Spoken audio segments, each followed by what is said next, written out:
Have you ever noticed that going to church makes you feel stronger, calmer, and clearer, almost as if your spirit can finally breathe again?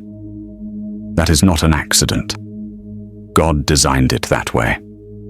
Hebrews chapter 10 verse 25 tells you not to neglect meeting together. Church is not a ritual. It is God's answer to isolation. When you pull away from people, your mind gets louder, your burdens get heavier, and your spirit grows tired. But when you step into the presence of God with His people, something inside you begins to shift. Worship softens what the weak hardened. It clears the fog you have been fighting. It pulls your focus off fear and turns it back toward God.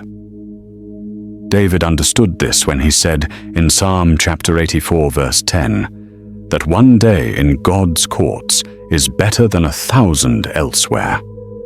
Something happens in His presence that does not happen anywhere else. Then there is the power of hearing the word. Romans chapter 10 verse 17 says, "Faith comes by hearing, and when faith rises, anxiety shrinks. When truth enters, confusion breaks. When hope fills you, heaviness loses its hold.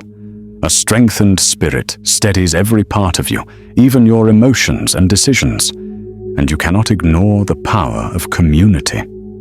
Galatians chapter 6 verse 2 says, "Carry one another's burdens." You were never meant to face life alone. Church surrounds you with people who pray for you, speak life over you, and remind you of God's promises when your own strength feels thin. Here is the part the enemy hopes you overlook.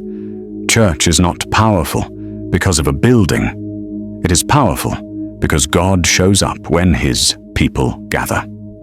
Jesus said in Matthew chapter 18 verse 20, "Where 2 or 3 are gathered in my name, I am there." His presence restores what the world has drained. So can going to church make you healthier? Yes. Because when you gather, God meets you. His presence calms your mind, strengthens your heart, renews your hope, and lifts your spirit. You do not walk out the same way you walked in. That is the power of being with Him.